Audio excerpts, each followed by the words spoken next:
Assalamualaikum warahmatullahi wabarakatuh. Alhamdulillah wassalatu wassalamu ala rasulillah Sayyidina Muhammad ibn Abdullah wa ala alihi wa sahbihi wa mawalah. Subhanaka la ilma lana illa ma 'allamtana innaka antal alimul hakim. Rabbi shrah li sadri wa yassir li amri wahlul 'uqdatam min lisani yafqahu qawli. Nas'alullaha al-'afiyata fid dini wad dunya wal akhirah. Amin ya rabbal alamin. Amma ba'du. Ma'asyiral muslimin, jamaah Masjid Raya Puri Truk Jambi yang dirahmati Allah, para sesepuh, para alim ulama, para tokoh yang saya muliakan. Alhamdulillah jumpa kembali di subuh Ahad ketiga ini. Sejatinya jadwal Pak Kiai Nandang beliau berhalangan. Oleh karenanya pada pertemuan ini saya akan melanjutkan pembahasan fikih ibadah. Di pertemuan kali ini kita akan membahas sholatnya yang musafir berkaitan dengan jamak dan qashar. Ini penting. Ada beberapa orang yang sebetulnya sudah saya sempat jelaskan, tetapi ketika safar dengan saya itu selalu menanyakan kembali gitu. Artinya tentang jamak qashar ini tidak cukup sekali ya dijelaskan. Tidak cukup sekali karena ada beberapa permasalahan yang perlu juga dicerna ya.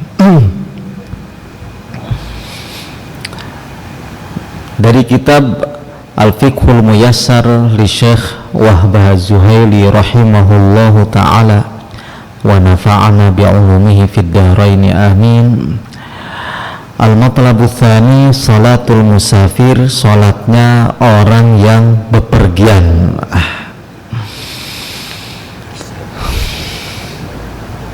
Syukron Ustaz. Rapat gak ada. Hukum salat yang musafir itu disyariatkannya bagaimana, safarnya yang bagaimana, qashar itu syaratnya apa saja, jamak juga syaratnya bagaimana. Pertama salat qashar ya, qashar dulu ini. Qashar qashar dan jamak sebetulnya ini suatu peringanan, dispensasi hukum dari Allah Subhanahu wa ta'ala sehubungan dengan masyaqqat, hal-hal yang dianggap masyaqqat di perjalanan yang ditempuh. Pada umumnya, walaupun tidak semua orang itu menempuh perjalanan masyaqqat. Ada yang dari sini ke Sumatera umpama pakai motor, ada masyaqqat tuh. Ada yang naik bis berjejal-jejal gitu. Ada yang naik jet pribadi gitu, itu kan nggak masyaqqat sama sekali. Tapi baik ada masyaqqat atau tidak, dispensasi itu tetap berlaku karena sudah menjadi ketetapan hukum. Kamu nggak bisa dijamak karena kamu berangkat naik jet. Tidak begitu. Kamu tidak bisa dijamak karena kamu naik mobil pribadi. Tidak juga. Selama ia melakukan perjalanan dan jarak perjalanan itu sesuai dengan sekira-kira 2 hari 2 malam perjalanan kaki, apabila dikonversikan ke dalam hitungan kilometer itu sekitar 90-an atau 88 lah kilometer, maka boleh.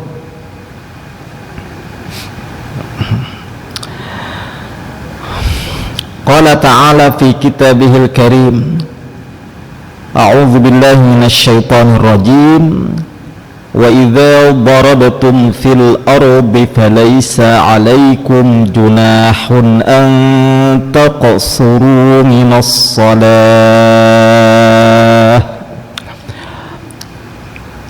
Apabila kalian bepergian di muka bumi, maka tidak ada falaysa 'alaikum junahun, tidak ada dosa. Artinya boleh antaqsuru minas shalah, meringkas sholat. Jadi qasar ini dari Al-Quran.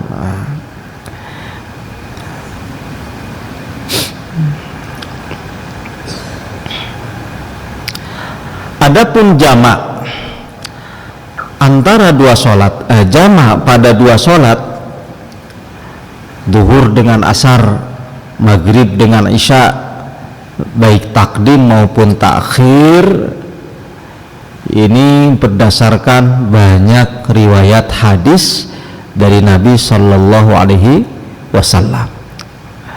Nah, di Quran qasar pun ada qayyidnya, in khiftum ayyaftinakumul ladzina kafaru.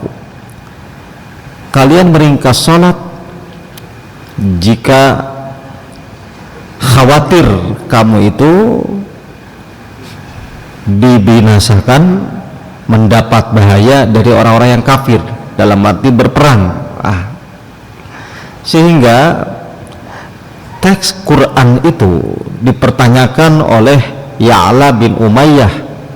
Ya'la pernah bertanya kepada Umar bin Khattab radhiyallahu anhuma, wahai Umar, bukankah dalam Quran meringkas sholat itu karena kekhawatiran? Wa idza darabtum fil ardi falaysa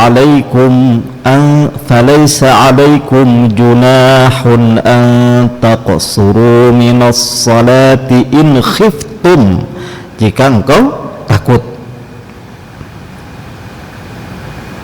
Kalau kondisi normal bagaimana? Apakah masih bisa meringkas sholat? Wa qad aminan nas, sekarang kan sudah stabil, sudah normal. Kata siapa? Kata Ya'la bin Umayyah. Faqal, Umar bin Khattab menjawab, ajibtu mimma ajibta min, saya juga herannya sama persis dengan keherananmu wahai Ya'la.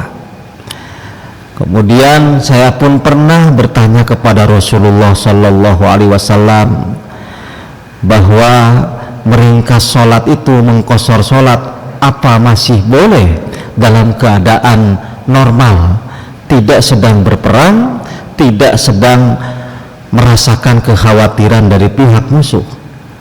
Faqal, Rasul Sallallahu Alaihi Wasallam menjawab, sadaqatun tasaddaqallahu biha alaikum faqbalu sadaqatahu. Qasar ini sadaqatun, sedekahnya Allah untuk kalian, memakai bahasa sedekah itu. Artinya hadiah, maksudnya keringanan ya. Karena qasar itu hadiah dari Allah, faqbalu sadaqatahu, maka terimalah hadiahnya.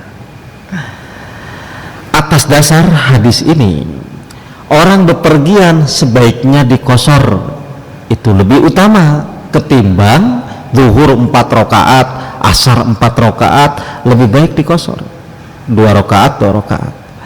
Karena rukhsah itu sebuah bonus untuk kita. Allah senang ketika rukhsahnya itu diterima oleh hambanya. Jadi tidak selalu kuantitas itu menunjukkan pahala yang apa? Pahala yang lebih besar. Ketika di perjalanan mengqashar, para ulama berpendapat afdalu lebih utama ketimbang itmam, menyempurnakan rakaat sebagaimana normal. Nah, itu tentang qashar. Adapun tentang jamak, berdasarkan hadis muttafaq alaih dari sahabat Anas bin Malik radhiyallahu an, Anas bin Malik berkata, kana Rasulullah sallallahu alaihi wasallam idza rahila qabla an tazigha asy-syams akhara adh-dhuhra ila waqtil 'isha' thumma nazala ila waqtil 'asr ila waqtil 'asr. Ya Allah, ini di kitab ini ila waqtil isya, la'alla shawab ila waqtil asri. Saya membaca di kitab-kitab hadis dan banyak redaksi hadis itu ila waqtil asri, tapi di cetakan ini ila waqtil isya. Lama sekali, di takhir duhur ke waktu isya. Itu la'alla shawab. Kesalahan cetak itu biasa terjadi di kitab-kitab ya. Bahkan Quran sekalipun ada salah tulis. Beliau sallallahu alaihi wasallam jika bepergian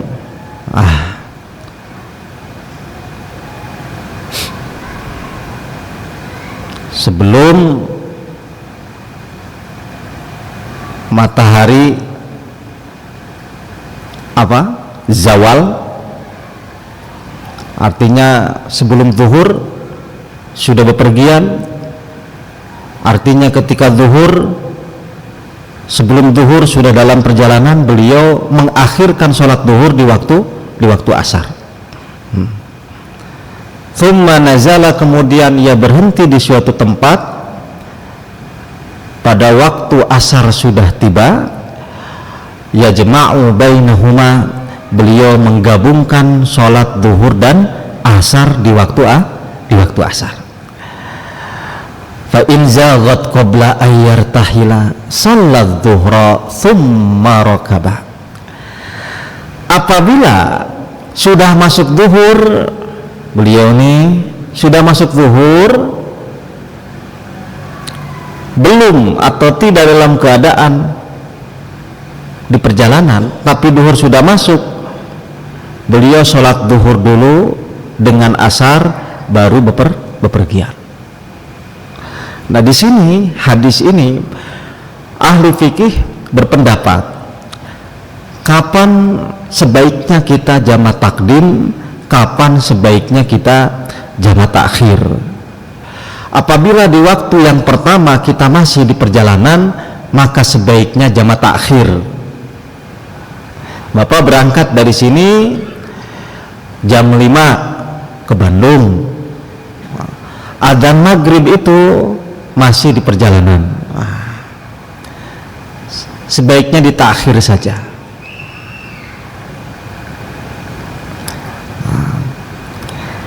Ditakhir saja. Nah, apabila kebetulan ngisi bensin di rest area, istirahat di rest area manapun sedang di perjalanan, kemudian masuk waktu maghrib, sebaiknya lakukan saat berhenti itu maghrib dan isya dijamak takdim, kemudian berangkat. Begitulah Rasul Shallallahu Alaihi Wasallam, apabila waktunya sudah masuk sholat, ia sholat dulu di takdim, asar tarik ke zuhur. Apabila bepergian, waktu sholat belum datang, ya lanjut saja, waktu zuhur ditangguhkan ke asar. Sebagaimana dalam haji sholat isya ditakhir di Muzdalifah karena posisi sedang berjalan ke Muzdalifah, mabit di Muzdalifah itu ditakhir. Tapi ketika wukuf di Arafah itu ditakdim di Masjid Namirah di hari Arafah. Sholat zuhurnya ditakdim dengan asar.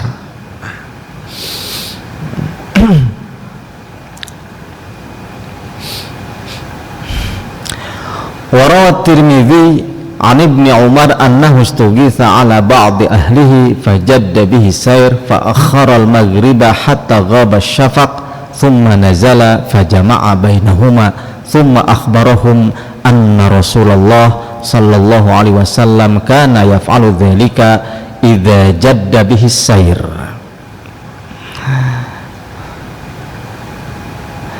Ibnu Umar, Abdullah bin Umar radhiyallahu an, apabila ia diminta tolong oleh familinya, kemudian ia mesti berangkat dan ia memacu kendaraannya, artinya ia betul-betul mengejar waktu. Lalu ia mentakhir maghrib sholat isya begitu nyampe sholat isya dan maghrib, sehingga tidak nanggung berhenti dulu maghrib, tapi maghrib ditakhir saja. Ketika sudah sampai tengah malam ke tempat familinya, kalau sekarang berangkatnya sekitar jam 5 atau setengah 6 gitu, maghrib di perjalanan ditakhir saja sama beliau, sama Ibnu Umar. Ini contoh maghrib dan isya ditakhir di waktu isya. Kemudian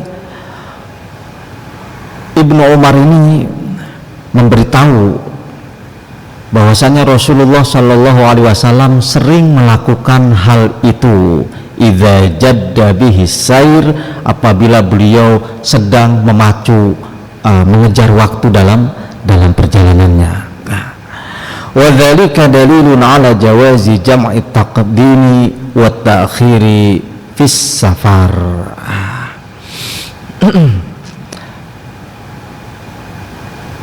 Wa amma jam'ul muqim limatarin aw ghairihi fa li haditsin muttafaqin alaih an Ibni Abbas radhiyallahu anna an-nabiy sallallahu alaihi wasallam shalla bil madinati sab'an wa thamaniya az-zuhra wal 'asr wal maghrib wal 'isya.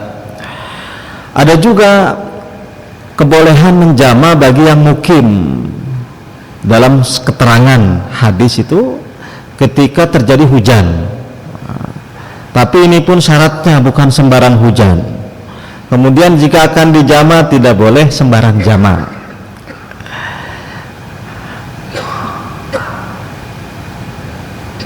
Hujan yang dimaksud hujan yang bisa membuat pakaian itu basah-basah, gak nyaman.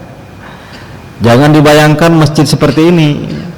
Kita tahu seperti Masjidil Haram, apalagi masjid-masjid zaman klasik dulu itu ya, di Arab itu tidak ada atapnya, itu tidak ada.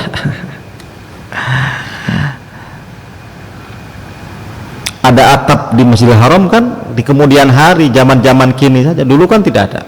Masjid Nabawi pun demikian. Sahabat itu kalau sholat ya begitu. Apalagi perjalanan jauh. Pertama hujan yang membasahi pakaian sehingga di situ ada masyakatnya. Yang kedua, bagi orang yang bermaksud berjamaah di suatu masjid, umpama nyampe masjid hujan lebat dan sekiranya hujan itu airnya membasahi tubuhnya dan pakaiannya, maka boleh, karena jika menunggu terus-terusan intidhar sholat, menunggu maghrib sampai isya, tentu basah kuyup. Kalau pulang kemudian balik lagi juga, ini masyakat. Maka pada kondisi seperti itu, zaman dulu orang-orang menjamak takdim maghrib sekaligus isya, sehingga maghrib dan isya dengan sholat jamaah di masjid dalam keadaan hujan, dipandu oleh imam, sepakat tidak ada digelar lagi berjamaah isya gitu.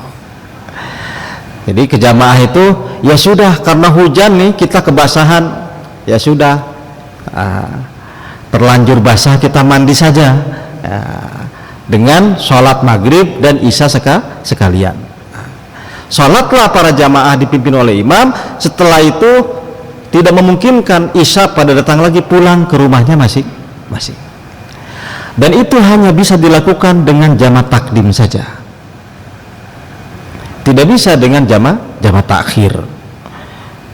Gara-gara hujan kemudian diurungkan sholat maghribnya, nanti saja ditakhir jamaknya, tidak bisa, karena ada kemungkinan hujan itu terhenti.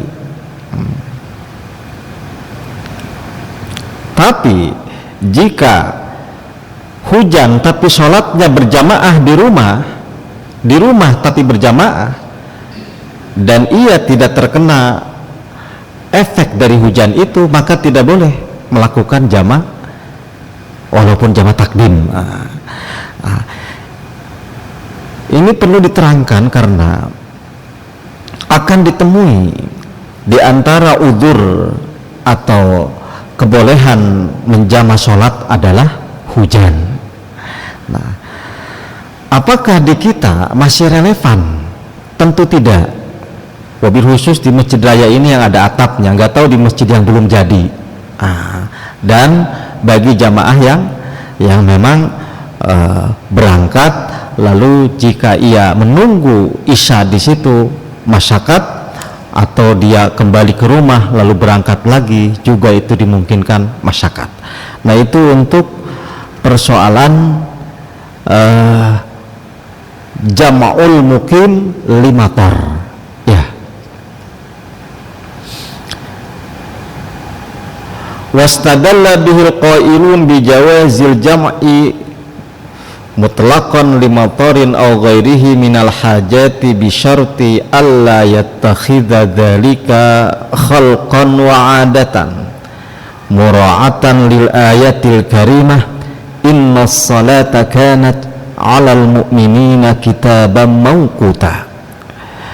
Sebetulnya ketika ada sesuatu yang kita tidak bisa ditinggalkan, kita tidak bisa meninggalkannya karena repot dan sebagainya, sekali-kali menjama boleh, tapi jangan dijadikan sebagai pola dalam ibadah sholat atau menjadikan sebagai kebiasaan. Berdasarkan firman Allah Ta'ala bahwa sesungguhnya sholat itu ada waktu-waktunya, jadi jangan asal menjama'. Barang siapa man jama'a bainas salataini min ghairi udhrin faqad ata baban min abwabil kabair.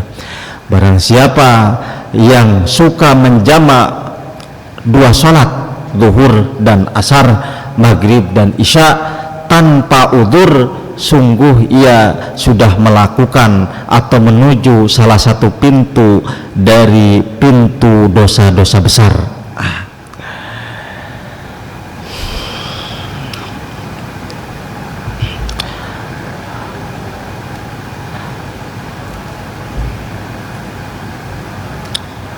Wa alaihi yajuzu lil musafiri safaron tawilan. Awas, sekarang kita melanjutkan ke syarat dibolehkan jama maupun qasar mengenai sifat atau kondisi orang yang bepergian itu sendiri.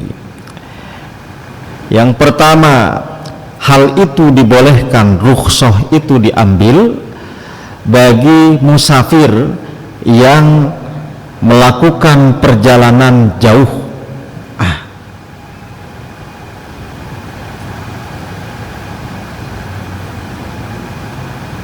Arba'ina mil, kira-kira 88 km.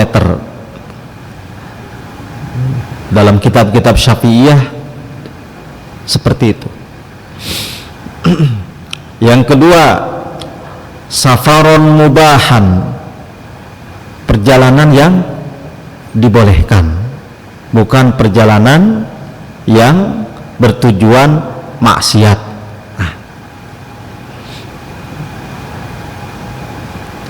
Wa idza safaral insanu fi ghairi ma'siyatin, apabila seseorang bepergian bukan dengan tujuan maksiat, min mubahin, ada bepergian yang mubah, kasafari tijaratin, seperti bepergian untuk bisnis, usaha, berdagang, au nuzhatin, atau untuk rekreasi. Rekreasi ini termasuk yang mubah, ya, healing, ngajak keluarga kemana, ke pantai, ke puncak, kemana, itu sesuatu yang dibolehkan, selama tidak hanya rekreasi, bukan untuk umpama bawa kabur anak orang dan sebagainya. Awasafarin huwa sunnatun, atau bepergian yang sunnah.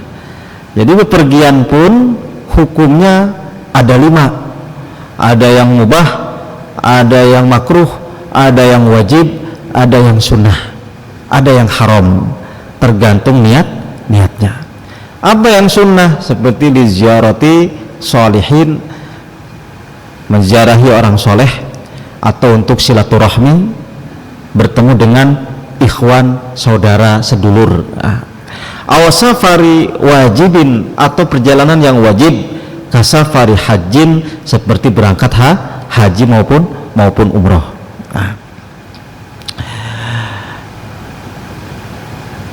Ma'asyiral muslimin rahimakumullah.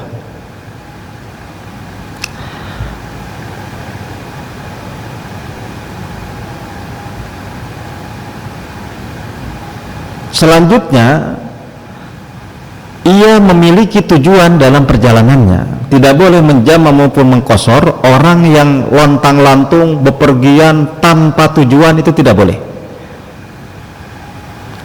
Ia tidak ngerti mau kemana, tidak boleh.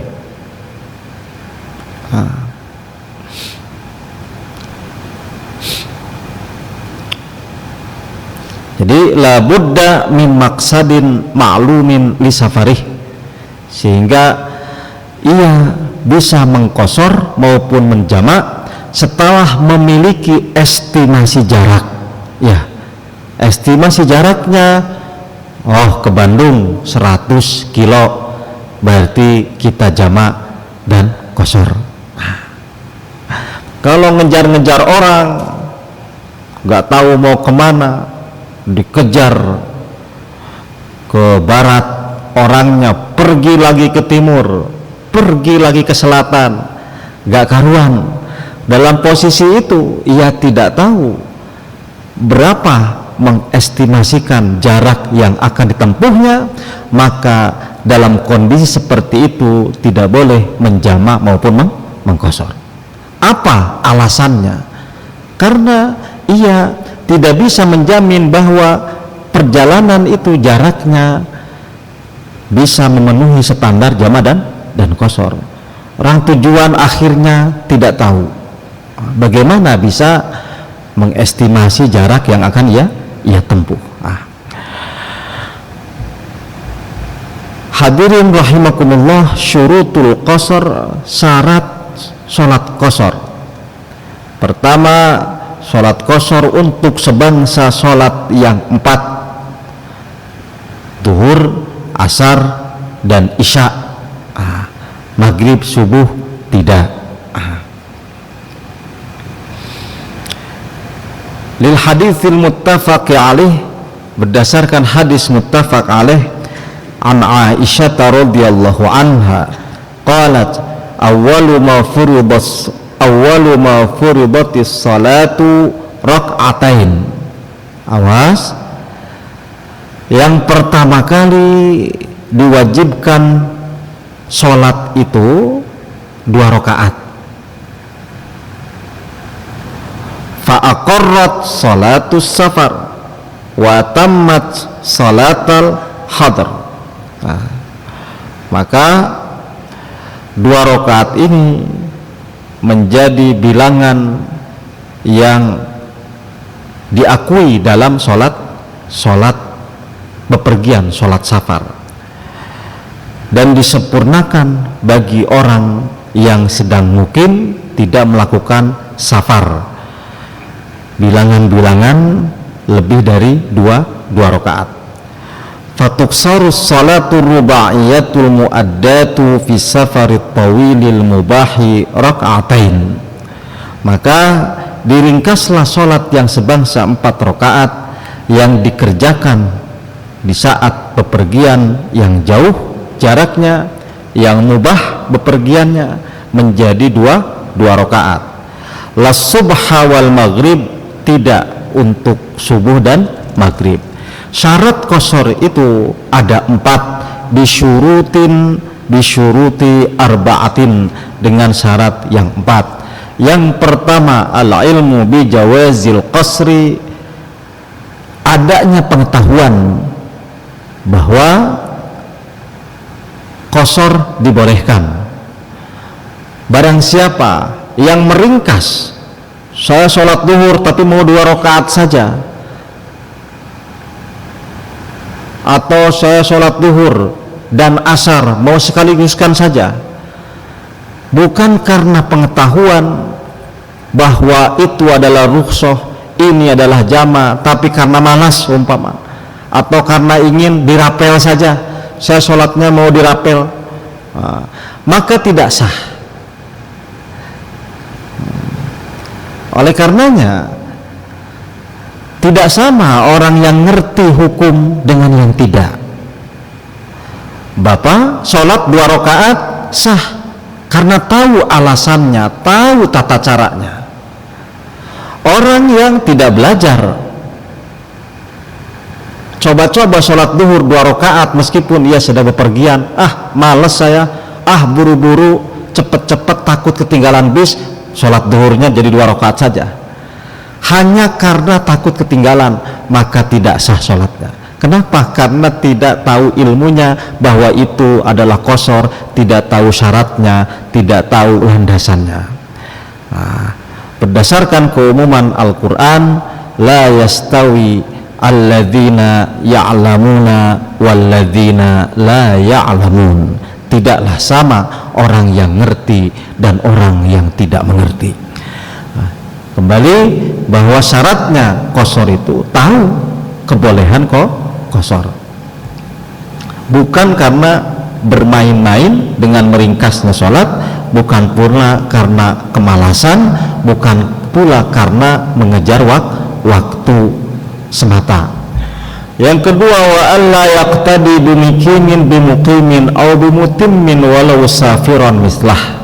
Orang yang mengqashar jangan bermakmum pada yang mukim atau yang menyempurnakan sholatnya walaupun sama-sama dalam perjalanan. Bapak-bapak, kalau mau mengqashar sholat qashar ini di perjalanan, jangan makmum sama orang setempat gitu. Atau jangan makmum pada orang yang sama sedang bepergian tapi dia melakukan sholat duhurnya 4 rakaat di ijmam gitu, baik ketidaktahuan atau perbedaan pendapat gitu. Dari hitungan rakaatnya saja sudah beda, dia sholat 4 rakaat, kita qashar itu 2 rakaat. Perbedaan rakaat ini, dia 4 rakaat, kita mau 2 rakaat, menjadi alasan tidak bolehnya bermakmum. Makanya di rest area itu atau di musola tempat persinggahan musafir biasanya dibedakan tempat untuk yang mukim dan yang safar yang mau mengqashar dan menjamak. Karena syarat qashar itu tidak bermakmum pada yang pada yang menyempurnakan bilangan rokaatnya atau pada yang mukim ya. Yang ketiga, wa ayyanu yal qasra indal ihram bi alla ya'ti bima yunafiha fi dawami salati kaniyatil ijma'. Harus niat qasar ketika takbiratul ihram, bukan di tengah-tengah, tapi pas takbiratul ihram itu harus diniati qasar.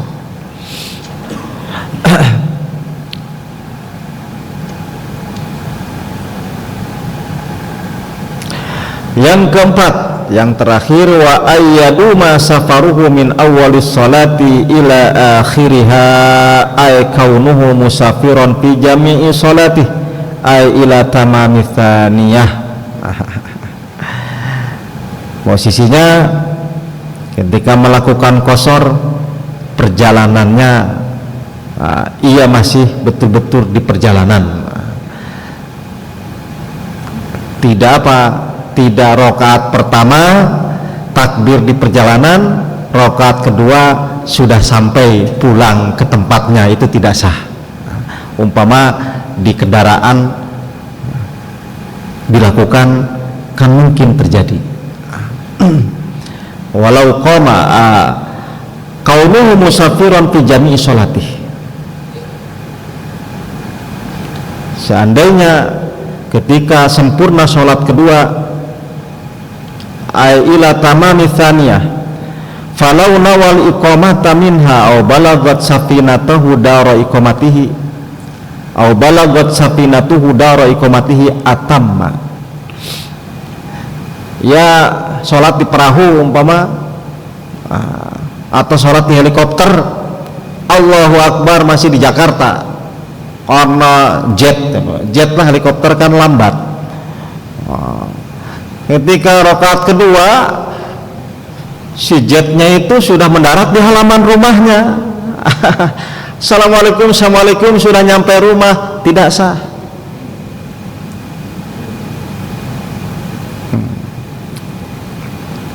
Mesti apa? Ketika sampai perahunya daro iqamatihi, ke tempat mukimnya, atamma, maka ia menyempurnakan sholatnya. Artinya melakukan zuhur, asar atau isya itu dengan 4 rakaat, tidak boleh dikosor. Atas dasar inilah ketika bapak-bapak mau mengkosor maupun menjama, hendaklah di perjalanan. Jangan begini, nanti ditakhir sholatnya, jama kosor ditakhir di rumah, bukan begitu. Tapi di perjalanan. Kalau mau di rumah, ya nggak dijama, nggak dikosor, tapi di apa? Di itmam, disempurnakan, jangan dikosor. Masih tidak begitu bermasalah ketika jamaknya, tapi kosornya itu, karena syarat kosor ini yang keempat. Kemudian wal qasru afdalu minal itmami 'alal mashhur idza balagha thalatha marahila lil ittiba'i fi ma rawahu syaikhan wa khurujan min khilafi man aujabahu kal imami Abi Hanifah rahimahullah. Sekali lagi, mengkosor, melakukan meringkas sholat 2 rakaat yang sebangsa 4 rakaat menjadi 2 rakaat, afdalu, lebih utama ketimbang itmam, menyempurnakan 4 rakaat apabila syarat-syaratnya terpenuhi tadi. Hal ini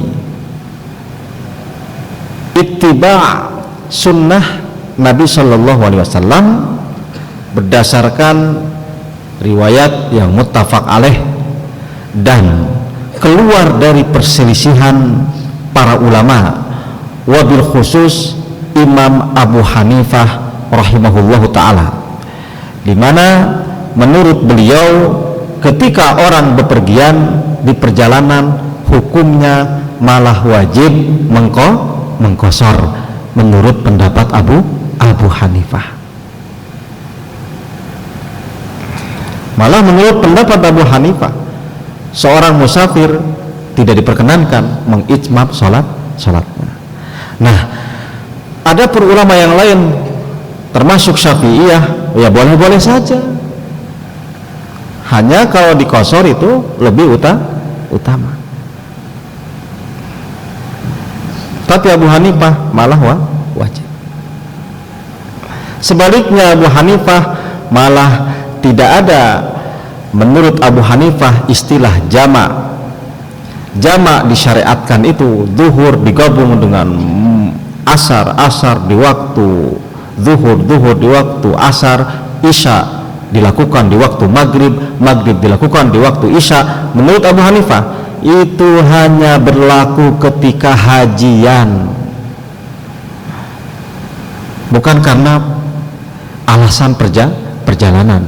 Soal menjamak menurut Abu Hanifah la yusra'u al-jam'u illa fil hajj.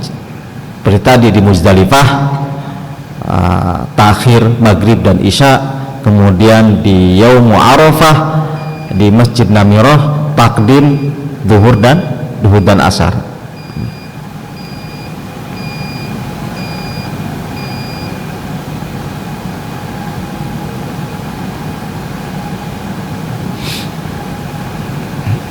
Kecuali untuk orang-orang menurut Abu Hanifah tidak wajib itu bagi orang yang seperti nahkoda, pilot, itu tidak wajib. Nah, boleh mengitmam maupun mengkosor. Atau orang-orang yang melakukan ekspedisi kemana-mana dan ia tidak punya, orang-orang yang nomaden tidak punya tempat tinggal maupun tanah air, maka menurut Abu Hanifah justru orang-orang yang demikian tidak mengkosor itu lebih baik. Artinya menitmam saja.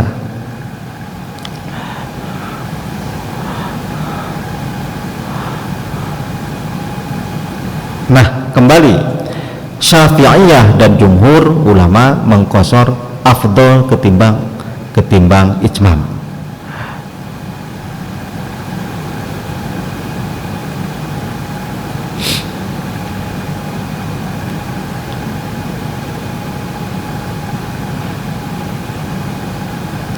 Berbeda dengan saum, ya kan rukhsah mengkosor kemudian berbuka ketika perjalanan,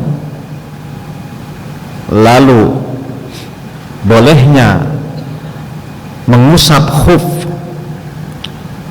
itu sepatu khuf dari kulit ketika perjalanan. Rukhsah dalam perjalanan itu buka puasa, tidak puasa, kemudian mengkosor, kemudian mashul khuffain. Nah, rukhsah berbuka berbeda dengan rukhsah mengkosor. Ketika seseorang bepergian di bulan Ramadan, maka tetap berpuasa lebih utama ketimbang berbuka. Kenapa? Karena untuk saum itu ada teksnya secara khusus, atensinya, wa antasumu khairul lakum in kuntum ta'lamun, dan kalian berpuasa lebih baik jika kalian mengetahui, walaupun buka itu dibolehkan. Berbeda dengan Syiah, di mana Syiah menganggap bukan rukhsah berbuka bagi orang yang sedang bepergian, malah tidak sah orang bepergian berpuasa. Itu Syiah.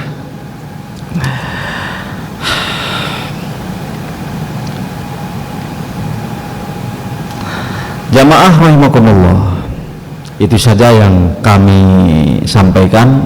Sementara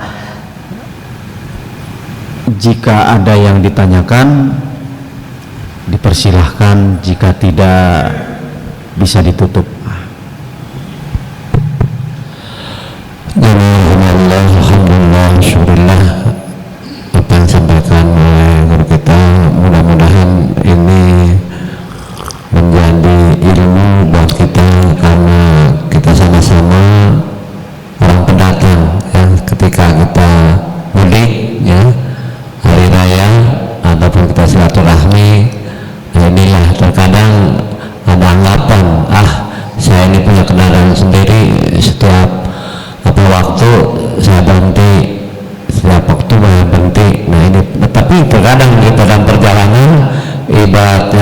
susah mencari masjid. Maka inilah ibadah pada saat ini, mari sama-sama kita tanyakan kepada guru kita ya, supaya masalah ini tidak salah kita menyelesaikannya. Baik, bangga kalau ada yang menanyakan. Nah, satu.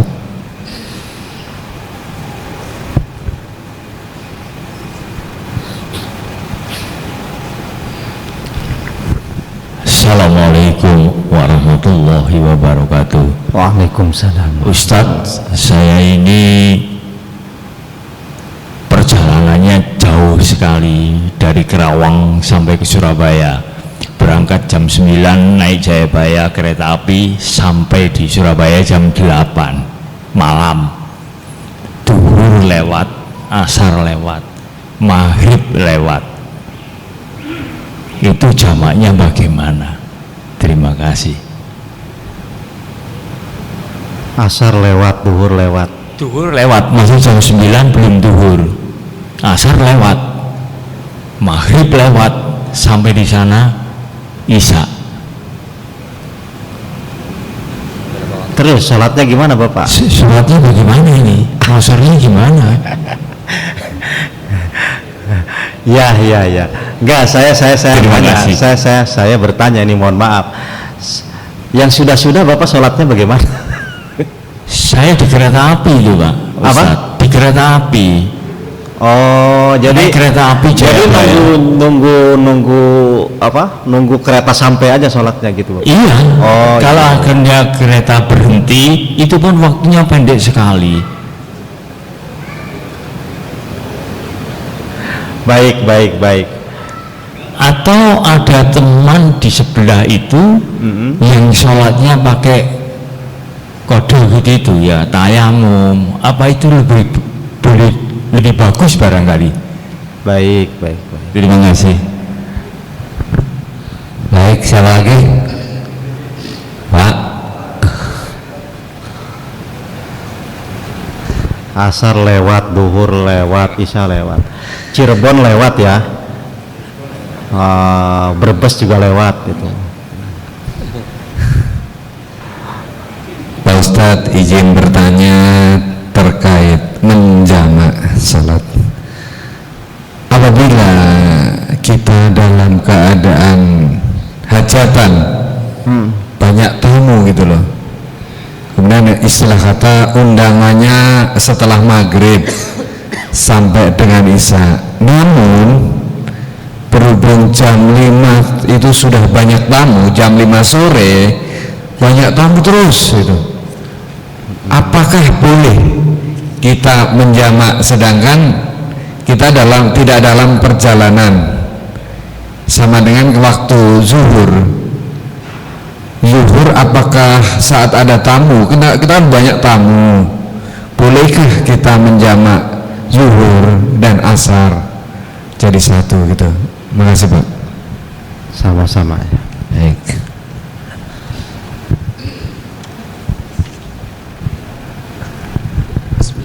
Assalamualaikum warahmatullahi wabarakatuh. Waalaikumsalam. Ustaz, namanya ini saya pernah mendapat keterangan pada saat ruksoh jamak atau qasar ini. Jadi pada saat kita musafir, anggap saja mungkin ke luar daerah, jadi masih diperbolehkan di tempat tujuan kita itu selama 3 hari.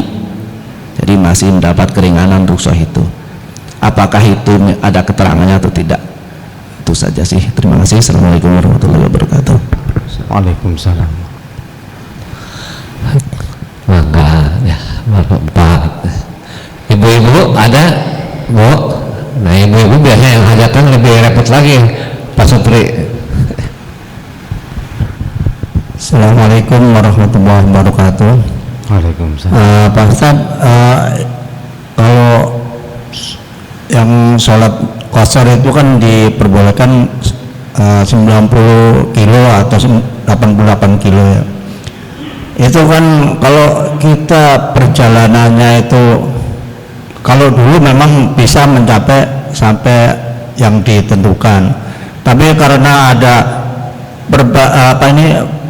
perubahan jalan gitu, jadi ada jalan pintas seperti sekarang ada tol gitu Pak Ustadz.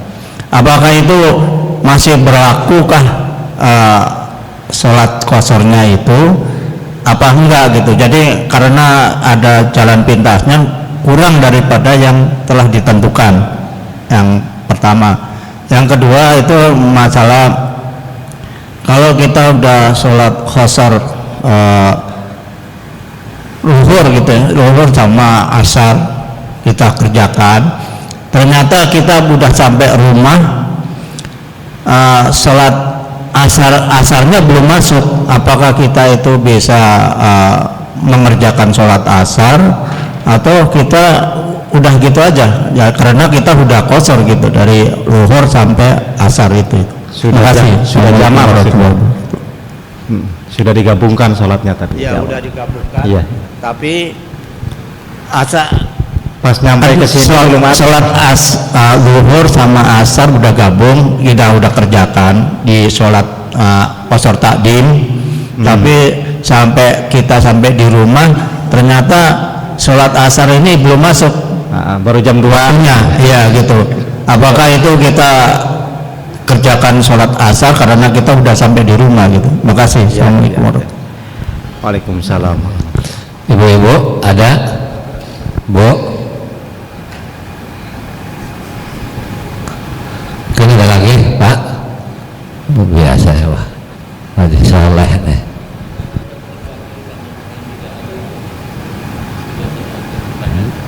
Udah? Apa? Ada lagi? Udah. 4 ya. Baik. Yang pertama yang di kereta itu ya. Jadi selama ini Bapak nggak sholat di kereta ya? Duhur lewat, asar lewat, maghrib lewat, isya sholat, dirapel di sana. Apa? Oh, isya aja sholatnya. Masya Allah. Pertama, sholat itu ada waktu-waktunya. Inna sholata kanat 'alal mu'minina kitaban mauquta. Ketika waktu sholat itu datang, wajib kita melakukannya. Sampai ada sholat hurmatil waktu, hormat waktu, walaupun secara kondisi tidak memungkinkan karena kita ini baju ada yang nyuri pas mandi gitu, tetap datang waktu sholat. Saking wajibnya sholat, kita sholat hurmatil waktu. Ketika syarat-syaratnya itu tidak terpenuhi, tetap kita sholat walaupun nanti di qadha atau sholat kembali. Artinya kita tidak seperti itu Pak. Waktu sholat datang itu mesti sholat. Kalaupun kita jamak takhir pun, misalkan di perjalanan nih, di perjalanan kita sholatnya mau sholat di takhir si maghrib ini ke isya, maka saat di waktu maghrib itu kita harus meniatkan bahwa ya Allah, maghrib ini mau saya tangguhkan ke waktu isya. Itu saking apa pentingnya kita menjaga atau ingat terhadap waktu sholat itu. Jika kita malah lupa, pleng, nggak ingat sama kewajiban, tahu-tahu masuk asar, zuhur tidak, ketika masuk waktu zuhur kita tidak sama sekali meniatkan mentakhirkannya, maka itu dianggapnya qadha ketika kita melakukan sholatnya.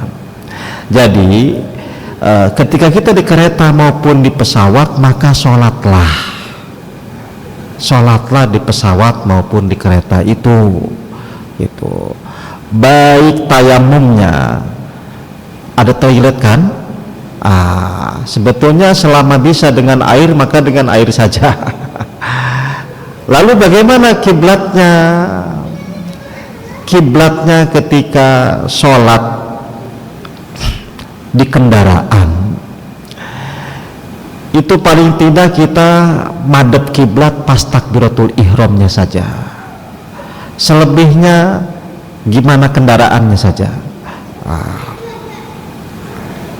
Sholat di kendaraan, baik di pesawat maupun di mobil maupun di kereta, caranya bagaimana? Ya jamak qasar itu. Bapak bisa sholat duhur sekalian asar, berarti 2 rakaat di kereta sambil duduk, nah sholatnya. Kemudian maghrib dan isya boleh di waktu isya digabung maghrib dan isya jamak qashar lagi. Maghrib 3 rakaat, isya 2 rakaat.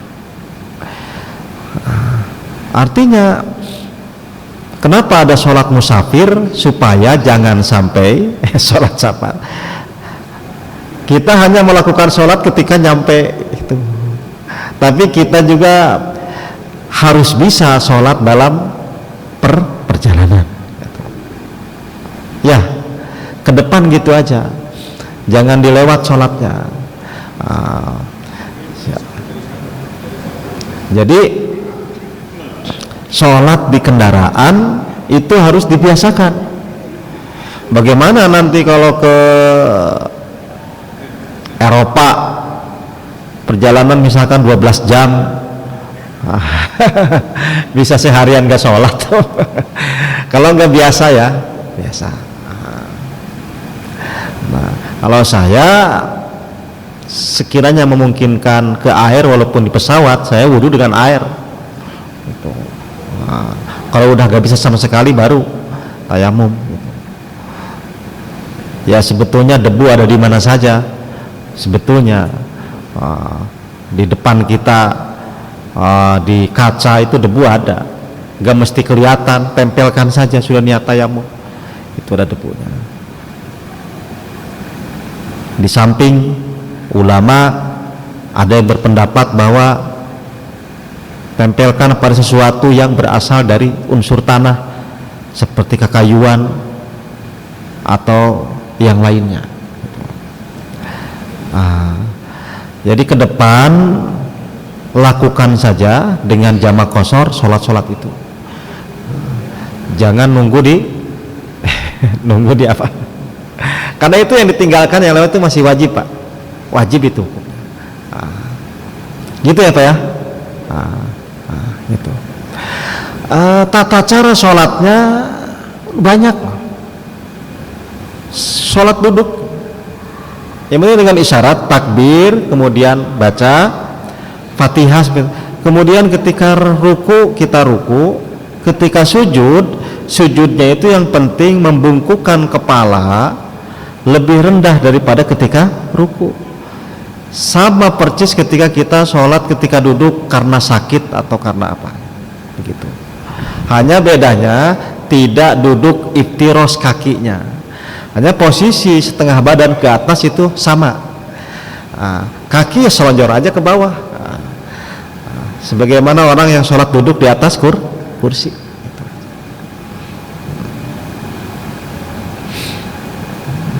Kemudian pertanyaan yang kedua mengenai hajatan,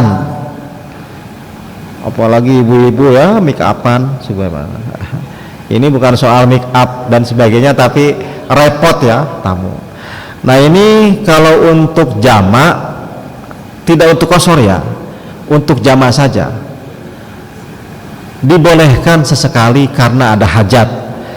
Di sini untuk sholat jamak bagi yang mukim ya, amma jam'ul mukim lima torin au ghairih.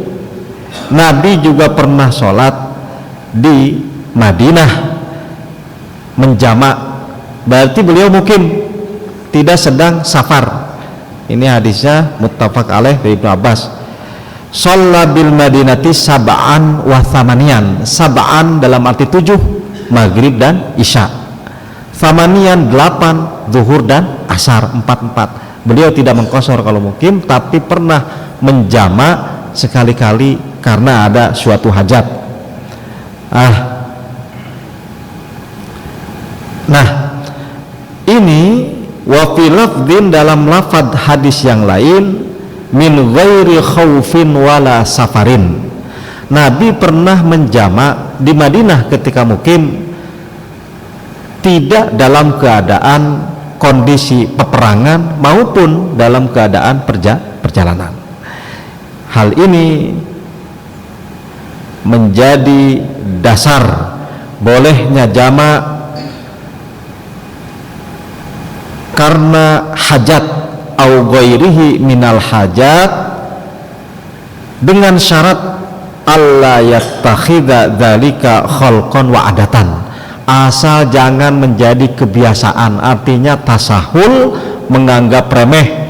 Ini rapat nih, lagi meeting, nanggung meeting dari jam 11 duhur, kata yang pemimpin rapat kita berhenti dulu sejenak, jawab adzan, lanjut ya sholat duhurnya, nanti sama asar seenaknya. Sepenting itukah ngalah-ngalahin yang rapat paripurna yang dibayarnya jutaan? Rapat cuma gratisan, pakai sok penting, kemudian sholatnya mau dijamak segala. Apalagi yang rapatnya tiap hari atau seminggu 3 kali, ya itu nggak boleh kayak gitu. Tapi jika bagi yang tadi itu kita sedang jadi pengantin atau jadi keluarga mempelai, itu kan kadang-kadang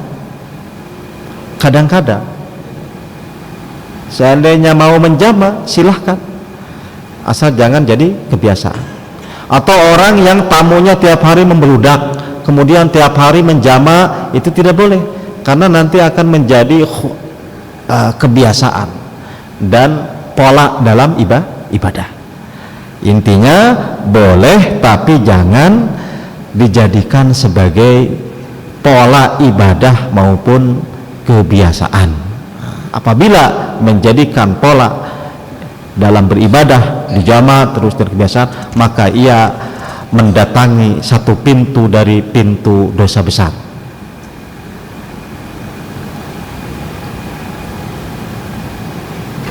Kemudian mengenai yang 3 hari itu ya, mukim ya, batas waktu safar, kita ke kampung halaman mudik selama 3 hari di sana, di tempat orang tua, tempat saudara, atau tempat kita kunker umpama, boleh selama itu kita menjama dan mengqashar, tapi batasnya 3 hari menurut Syafi'iyah, karena lebih dari 3 hari sudah dianggap mukim. Kita kunker nih ke sana, memang maunya 2 hari, selama 2 hari itu Senin, Selasa, Rebo dijama di qashar terus. Ternyata ada perpanjangan 2 hari lagi, jadi Kamis Jumat masih di sana, Kamis masih masuk 3 hari dijama qashar lagi, tapi di sana Jumatan sudah masuk 4 hari, hukumnya sudah mukim, wajib ia Jumatan, sudah tidak boleh di qashar maupun di jama.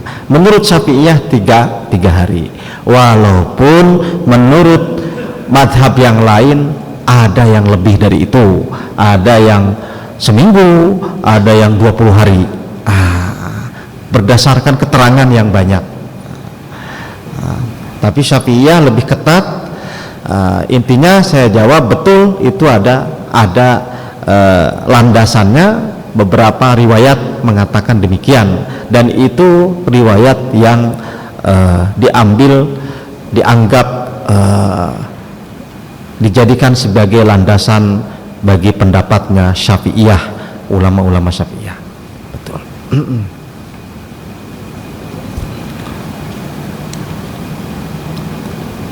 Pak Patur ya? Itu yang udah mengqashar gitu, ternyata pas nyampe rumah. Iya. Yang mengqashar terus sampai rumah belum habis waktunya, belum masuk asarnya, sudah menjama karena dari Cirebon pulang. Wah, tapi dari sana subuh banget. Dari sana bukan subuh banget ya, sudah bisa jama dan qashar ya. Kemudian begitu nyampe sudah jama qashar di jalan, nyampe ke sini baru jam 1:30 umpama asarnya belum masuk.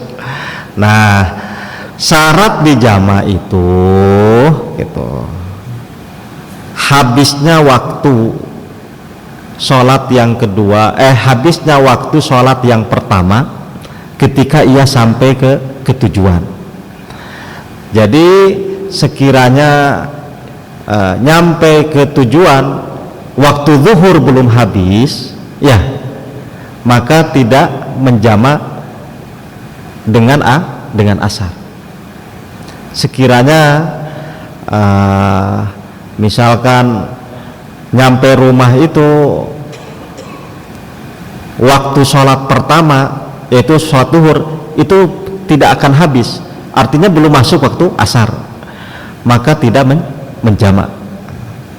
Maka jika demikian posisinya, ketika nyampe kemudian di rumah terdengar sholat asar, ya sholat asar lah, itu saja.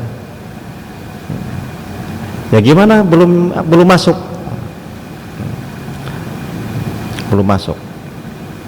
dia posisi sudah nyampe tapi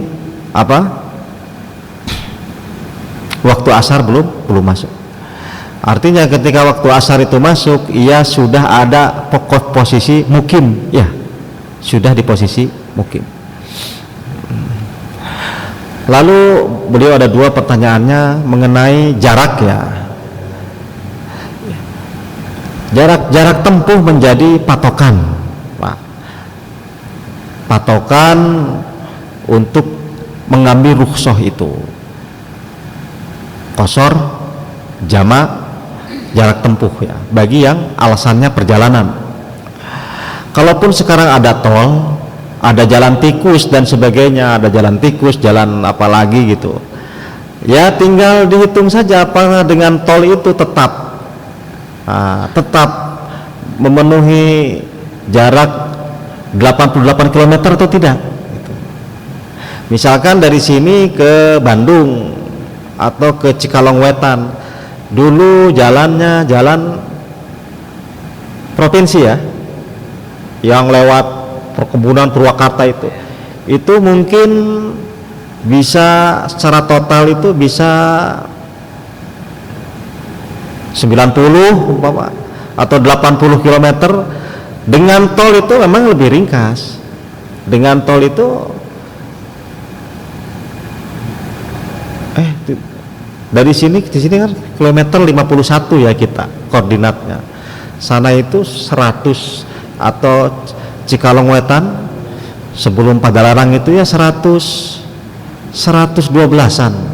Berarti cuma 55 km atau 60. Nah, ketika dulu lewat jalan provinsi itu jaraknya umpama 90, boleh mengqashar atau menjama. Ketika sudah lewat tol, di GPS kan sudah terestimasi jarak Anda melalui rute ini hanya 60 km, ya berarti sudah tidak bisa, Pak. Gitu. Sudah tidak bisa. Sekali lagi patokannya jarak saja.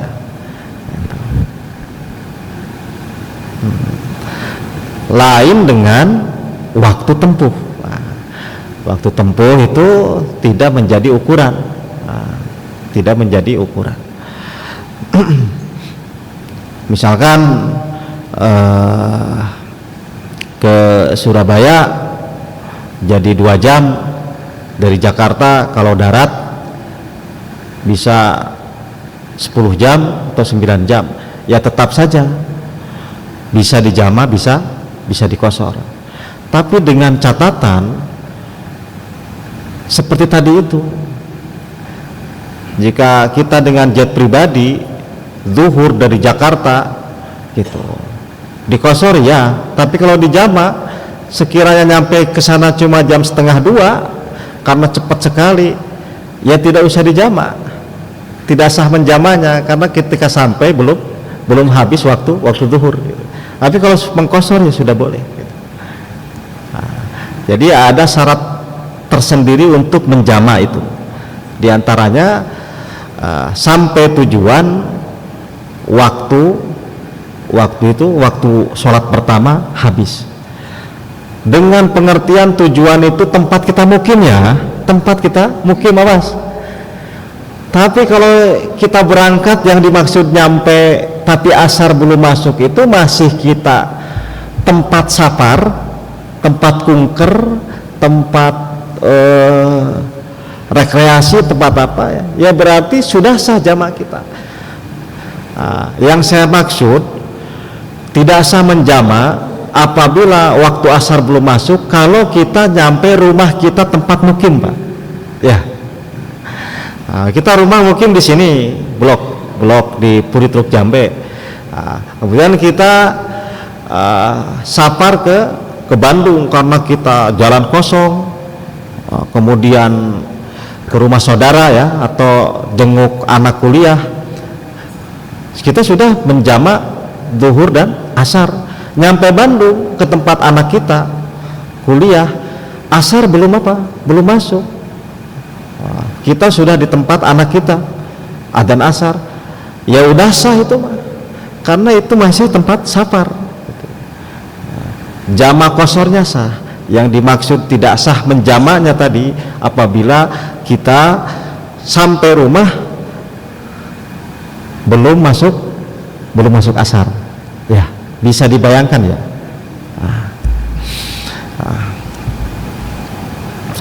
Baik para bapak, mungkin itu kalau ada satu dan lain hal yang kurang jelas bisa ditanyakan di kesempatan lain sambil ngobrol-ngobrol ringan.